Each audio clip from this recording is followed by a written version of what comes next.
Well, how it actually started is we'd been working the vessel rather hard. It's a smallish vessel, 21 metre vessel, towing the mid-water gear and Cook Strait, chasing Hoki, and it's both feet on throttle, hammer hard down, working a bit of weather.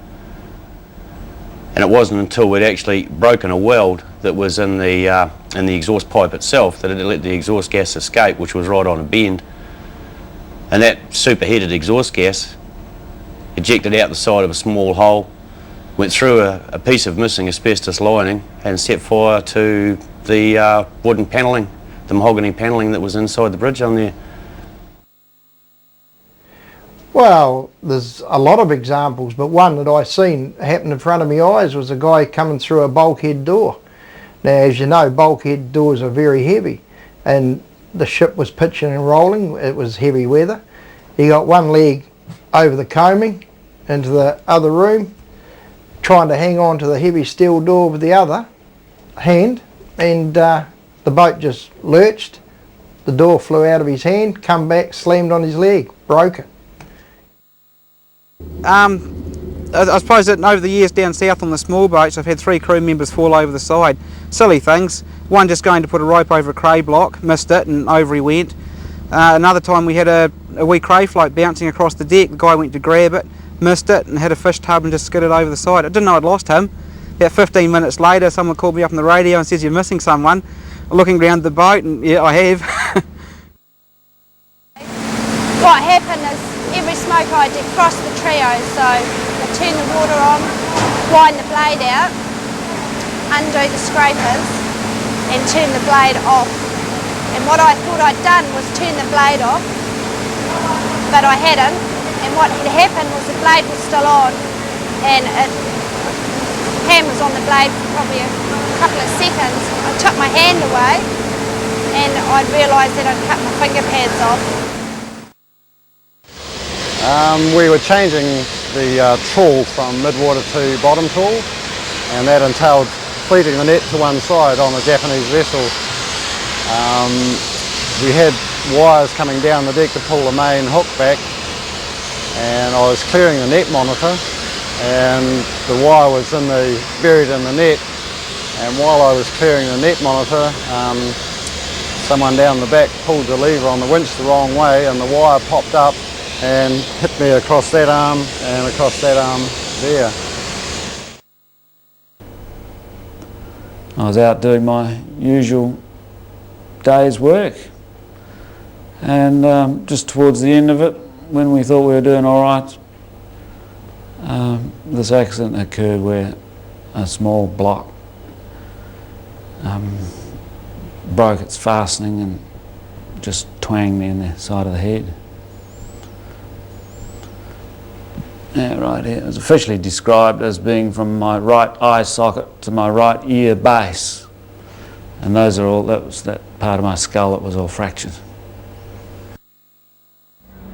Well, I think that people would take a lot more care, and they would think twice about what they do or what they don't do correctly on board a boat.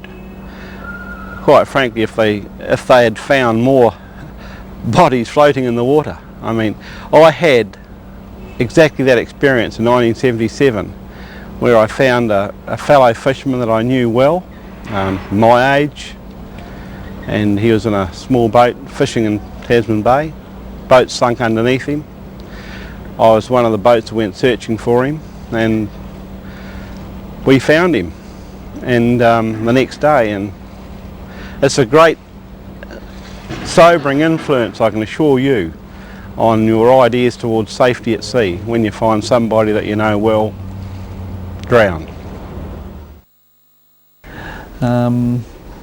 I've lost a crew off a trawler overseas by standing in the wrong place, and a trawl sweep wire came up, hit him in the chest, knocked him into the ramp. He was the wrong side of it, so that killed him, but then we couldn't find him either because he sunk like a stone because all the wind was knocked out of him. So you know, yeah, I think there wouldn't be many fishermen in New Zealand who don't know someone who's had a serious accident.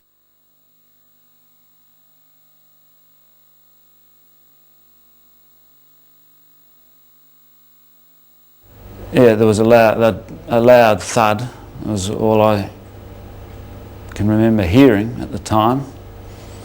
And I probably swore a bit and I didn't think I was that severely injured. I didn't feel any pain. I knew I'd been hit, but I didn't realise the extent of it. So I more or less just stood there and took stock of things for a while. And that was about the point at which I blacked out.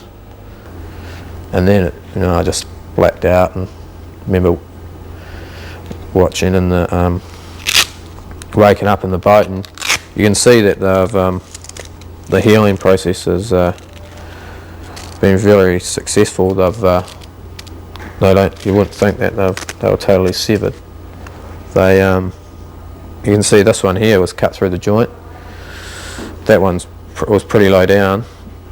That one was pretty low down, and that one there's through the joint. So they'll never be able to. They're fused, so I'll never be able to do that. They're only bend at the tip.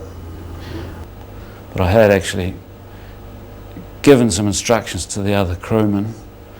Said something along the lines of stow the fish away, and then we'll have a cup of tea afterwards. Which they went and did. They put the fish away and came back 15 or 20 minutes later and found that I was still unconscious, or apparently had been so all that time. So what they did, they got the stretcher down there and lifted me out on that, and they had the ambulance out on the wharf waiting for me, and went to the hospital. And they did their tests and everything like that, and what actually happened was that I'd torn one of the medial ligaments in my knee, and or torn them quite badly, and there'd been a bit of damage done to the gristle under the kneecap. And that's when you just snapped my arm up here, put my elbow out, dislocated my elbow, snapped straight across here. The 2 forearm bones straight across, compound fractures, and the same on my wrist. And over here, this scar up here is from a compartment syndrome, because they had to cut my arm to release all the pressure, and they left it open for like 3 weeks, and they had to close it a bit at a time, and this is why I've got a skin graft here, because they couldn't close the full arm up. But I when I got home, I ended up in shock, and I couldn't move for a long time, and the hospital were quite helpful. They offered home help and things like that. The accident happened, say, like 2 years ago, and for the first 6 months I wasn't doing anything physical, because I couldn't move my hand or anything, so my rehabilitation didn't start for 6 months after that, and that was like going to the gym, doing little hand exercises, and I was going like 3 times a week, and it was pretty hard doing it. It's sore. Sponges, squeezing sponges. We've been Play-Doh, trying to squeeze Play-Doh and push my fingers out on the Play-Doh. They give me movements to do actively and passively. Actively means I use my left hand to pull my fingers down. Passively, I try and do it myself. I was on crutches for quite a while, and I was off work for something like nearly 2 months. It took me quite a bit of physiotherapy and a lot of pain and a lot of effort to get it right again, to strengthen it up. To do that, it looks so easy, but for me to move that much, one of my fingers, just so hard. You don't realise how hard it is to do. Because I couldn't move around or anything, I had crutches, but that was very difficult, because I live on a hill, and most of the time I was laying on my back.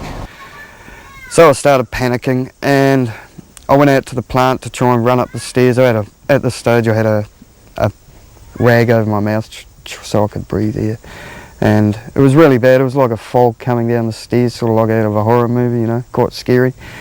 And I got halfway up the stairs and there was just no go. It just went straight to my eyes and my crutch and under my arms. It goes for the wet spots in your body.